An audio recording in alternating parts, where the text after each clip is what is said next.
नमस्कार दोस्तों। हाल ही में एसएससी ने सीपीओ का आंसर की रिलीज़ किया है मेंस का, जहां पर इंग्लिश के 200 क्वेश्चन पूछे जाते हैं और ये सेम उसी पैटर्न पे है जहां पर सीजीएल में मेंस में 200 क्वेश्चन पूछे जाते हैं। तो इसी कड़ी में हम लोग इसके क्वेश्चंस को डिस्कस करते हैं सेक्शन वाइज। इस टॉपिक में हम लोगों ने कॉमन एरर के क्वेश्चन को डिस्कस किया है इस वीडियो के इस पार्ट में। अगर आपका रिस्पॉन्स अच्छा रहा तो हम लोग इसे आगे कंटिन्यू करेंगे और sentence improvement, vocabulary, active passive और नरेशन को भी एक एक करके डिस्कस करते जाएंगे और ये यूज़फुल होगा काफ़ी ज़्यादा सीजीएल मेंस के लिए। सो चलिए इस वीडियो को हम लोग शुरू करते हैं। पहला क्वेश्चन आपकी स्क्रीन पर दिख रहा होगा।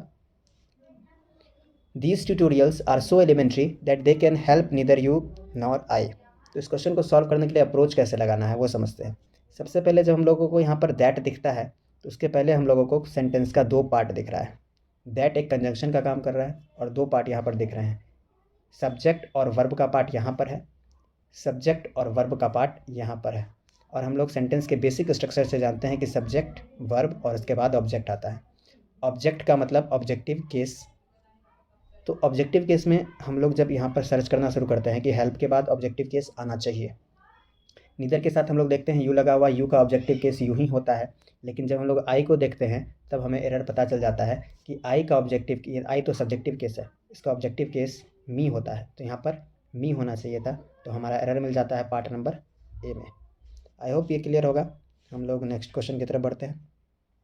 दूसरा क्वेश्चन है, the doctor did not put the patient on the ventilator yet still made him comfortable. Question पढ़ने के साथ ही हमें पता चल जाता है कि एरर कहाँ पर है। येट और स्टिल दोनों को एक साथ यूज़ कर दिया गया है, जो कि इम्पॉसिबल चीज़ है। दोनों एक साथ नहीं यूज़ कर सकते, ये इलॉजिकल सेंस देता है। तो हमारा एरर है क्वेश्चन पार्ट ए में। आई होप ये तो काफ़ी ईजी था। नेक्स्ट क्वेश्चन की तरफ चलते हैं। Ram Prasad has not been able to come to work since a week due to fever. अब यहाँ पर हम लोगों को एक वर्ड मिल गया, सिंस। मैं ये बता रहा हूँ कि अप्रोच कैसे लेना है किसी क्वेश्चन का। सिंस जैसे ही देखेंगे हम लोग तो दिमाग में 2 बातें आनी चाहिए। एक तो टेंस कैसा यूज़ किया गया है सिंस के साथ, और दूसरा सिंस का जो प्रॉपर यूज़ है यानी कि पॉइंट ऑफ टाइम के साथ वो किया गया है या नहीं। तो सिंस के साथ हम लोग जानते हैं कि 2 टेंस आ सकते हैं, या तो परफेक्ट टेंस या फिर परफेक्ट कंटिन्यूअस टेंस। और दूसरा कि सिंस का यूज़ पॉइंट ऑफ टाइम के साथ किया जाता है, पीरियड ऑफ टाइम के साथ नहीं। तो जब हम लोग सिंस के साथ जब हम लोग टेंस चेक करते हैं तो टेंस चेक करने में मिलता है कि हैज़ और बीन यूज़ किया गया है, जो कि बिल्कुल सही है, परफेक्ट टेंस है। दूसरा हम लोग देखते हैं कि सिंस के साथ पॉइंट ऑफ टाइम यूज़ किया गया है या पीरियड ऑफ टाइम यूज़ किया गया है। तो ए वीक जैसे ही देखते हैं ये दिखा रहा है कि ये पीरियड ऑफ टाइम है, जो कि सिंस को गलत कर देता है। यहाँ पर फिर पीरियड ऑफ टाइम के साथ 4 आना चाहिए था। तो हमें हमारा एरर मिल चुका है और उसका प्रॉपर रीज़न भी हम लोगों ने देखा कि क्यों ये गलत है। So option C is correct. Let's move to the next question. If you will search his pocket you will surely find your watch. ये जो क्वेश्चन है, ये क्वेश्चन कंडीशनल सेंटेंस का क्वेश्चन है। और कंडीशनल सेंटेंस का जो फर्स्ट और फॉरमोस्ट थिंग हम लोग जब पढ़ते हैं वहाँ पर तो यही पढ़ते हैं कि कंडीशनल सेंटेंस के कंडीशनल पार्ट में, यानी कि वो पार्ट जिसमें कंडीशन दिखाया गया है वो कभी भी फ्यूचर टेंस में नहीं जाता, यानी कि उसके साथ शैल विल ऐसे शब्द का प्रयोग नहीं करते। यहाँ पर हम लोग देखेंगे कंडीशनल पार्ट कौन सा है, यानी कि किस पार्ट में कंडीशन बताया गया है। तो कंडीशन यहाँ दिखाया जा रहा है, if you will search his pocket, जब आप उसके पॉकेट को सर्च करेंगे, तो यही कंडीशन है। और इसके साथ लगा दिया गया है विल, जो कि गलत है। तो हमारा एरर मिल गया ऑप्शन नंबर डी। यहाँ पर होना चाहिए था if you search his pocket. So I hope ये भी क्लियर है।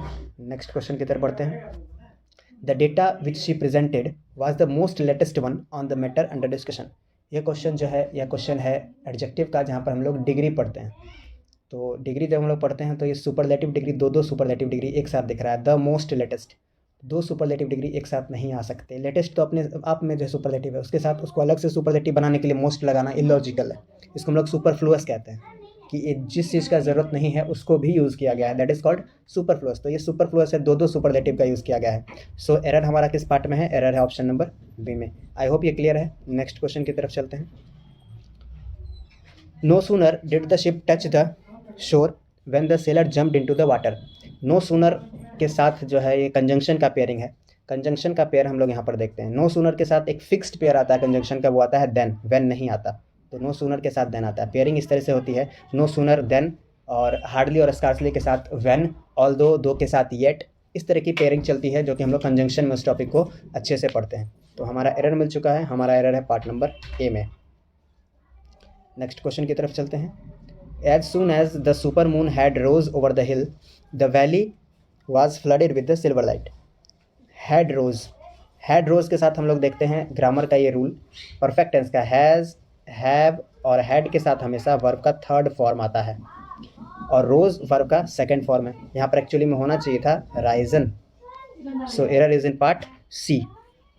आई होप ये क्लियर है. नेक्स्ट क्वेश्चन की तरफ चलते हैं. This question paper comprises from. So next question is, this question paper comprises from questions on general awareness and reasoning. ये भी हम लोग जब प्रेपोजिशन पढ़ते हैं तो वहाँ पर देखते हैं कंप्राइजेस के साथ फ्रॉम कभी नहीं हम लोग लिखते हैं. तो एरर है ऑप्शन नंबर सी में. नेक्स्ट क्वेश्चन की तरफ चलते हैं. His family leaves in Bihar but he works on a factory in Mumbai. यहाँ पर बिहार को स्टीरियोटाइप किया गया. एसएससी ने खुद ऐसा क्वेश्चन सेट किया है कि ये स्टीरियोटाइप कर रहा है बिहार को, कि उसकी फैमिली बिहार में रहती है और वो मुंबई में किसी फैक्ट्री में काम कर रहा है. तो इसे बदलना होगा, इस पर्सपेक्टिव को बदलना होगा, हम और आपको आगे आकर बदलना होगा बिहार के चेंजेस के लिए. सो लिविंग दिस अबाउट, इस क्वेश्चन को हम लोग सॉल्व करते हैं. तो देखते हैं, ये भी प्रीपोजिशन का एरर है. वर्क्स ऑन अ फैक्ट्री गलत है, वर्क्स इन अ फैक्ट्री होता है. So error is in part D. Let's move to the next question. All the schools have been closed in the country due to कोविड-19. All जैसे ही दिखता है हमें तो हम लोग आगे उसके साथ प्लूरल नाउन ढूंढने लगते हैं और प्लूरल स्कूल सिंगुलर लिखा हुआ है, इसके साथ स्कूल्स होना चाहिए था. सो हमें एरर मिल गया है हमारा और वो है ऑप्शन नंबर ए, ऑल के साथ plural noun. Let's move to the next question. I am indebted to my friends for the large sum of money what they gave me during my days of need. ये pronoun का question है, जहाँ पर एक topic हम लोग पढ़ते हैं रिलेटिव प्रोनाउन. प्रोनाउन में सबसे इंपॉर्टेंट टॉपिक अगर कोई है तो वो रिलेटिव प्रोनाउन का ही टॉपिक है. वहाँ पर हम लोग कुछ चुनिंदा रिलेटिव प्रोनाउंस पढ़ते हैं, जैसे कि विच, हु, हुम, दैट. उसी में एक रिलेटिव प्रोनाउन आता है वाट, और वाट के साथ एक कंडीशन हम लोग देखते हैं कि वाट के पहले एंटीसीडेंट नहीं आता. ये मनी एंटीसीडेंट है, यहाँ पर वाट नहीं होगा, यहाँ पर दैट होना चाहिए था. So option B is correct answer, यानी कि ऑप्शन बी जो पार्ट है उसमें एरर है. जैसे कि अगर हम लोग देखें वाट का यूज़ हम लोग एग्जांपल से देख लें तो आपने कहावत तो सुनी होगी, I do watt I do. तो I do watt I do, तो वाट के पहले कोई भी नाउन प्रोनाउन नहीं लिखा गया है और कोई नाउन प्रोनाउन ही एंटीसीडेंट बन सकता है, ये तो वर्ब है. तो वाट अपने साथ कभी भी एंटीसीडेंट नहीं लेता है. यहाँ पर मनी जो कि नाउन है एंटीसीडेंट है, इसलिए यहाँ पर वाट गलत है, वाट नहीं होना चाहिए था, यहाँ पर दैट होना चाहिए था. आई होप क्लियर होगा ये एक्सप्लेनेशन. नेक्स्ट क्वेश्चन की तरफ चलते हैं. Instead of attend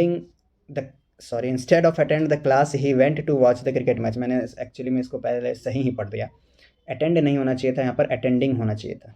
so option D is the error part. अब हम लोग लॉजिक को समझते हैं कि क्यों अटेंडिंग होना चाहिए था. इंस्टेड ऑफ अपने आप में एक प्रीपोजिशन है और प्रीपोजिशन के बाद हमेशा ऑब्जेक्ट आता है ऑब्जेक्टिव केस में, और ऑब्जेक्ट या तो नाउन हो सकते हैं या प्रोनाउन हो सकते हैं. अटेंड अपने आप में एक वर्ब है. वर्ब से नाउन बनाने के लिए हमें उसका आईएनजी फॉर्म इस्तेमाल करना होता है, जिसको हम लोग कहते हैं जेरंड. ये वर्ब का ही एडवांस पार्ट में हम लोग पढ़ते हैं जेरंड. तो यहाँ पर एक्चुअली में होना चाहिए था अटेंडिंग, जो कि नाउन का काम करता. सो आई होप ये एक्सप्लेनेशन क्लियर होगा. नेक्स्ट क्वेश्चन की तरफ चलते हैं.